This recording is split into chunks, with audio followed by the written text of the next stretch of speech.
One of my favorite stories is of this missionary from Scotland to Africa. And after a long time in Africa, he returned to his sending church in Scotland to report on the work and the ministry and to call more laborers to go to Africa. He arrives at the church, it's winter, it's cold, it's raining, not many people come. And he's a little bit disappointed. And many of the people there were elderly. You know, great that they're there, but not suitable for the mission field. But he still felt that he should give the same message. And he gives the message, the needs in Africa, we need more laborers. He ends the talk. This is how he ends the talk. Who will go? Who will go? Who will go? He didn't know that the organist, they sang a few hymns with the organ. The organist had a little boy assistant who you have to do these they're called billows, put air in to help with the organ music. The little boy stood up and he shouted out, I will go, I will go, I will go. The name of that little boy, David Livingstone. He is then advised, David, if God has called you to Africa, what we suggest is that you become a medical doctor and you can go to Africa as a medical missionary.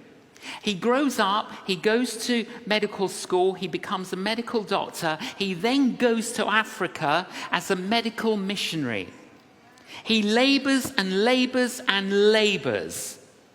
There's one particular community, tribe, that they're trying to reach, and it's really difficult. And the chief sends him a message. And the chief said to him, we are going to come tonight, and we are going to murder you and everyone in your compound. Now, the reason we know every detail of this, and I've researched this, is because David Livingstone kept diaries. And all of this is written in the diaries. So he's writing in his diary, Lord, we've labored so faithfully. Please protect us. Please help us. And there's a little bit of fear in what he wrote on that day. Concerned that their ministry will be obliterated and everyone will die. But they didn't come and kill them. Anyway, a couple of years later, they eventually introduced the chief of the tribe to Jesus, and the entire community converts and follows Jesus. David Livingstone said, no, the story gets better.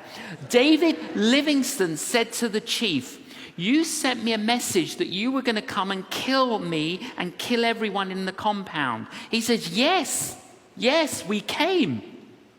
Well, why did you not kill us? Well, because when we came to the compound, there were 39 giants surrounding the compound. We counted them. They were big warriors, and there were 39 of them surrounding the compound.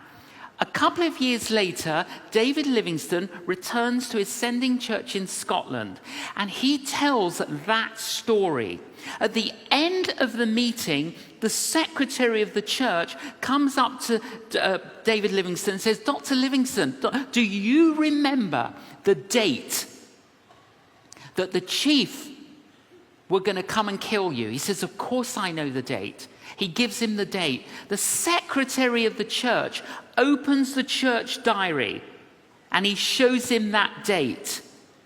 There were 39 people in the church in Scotland praying for them.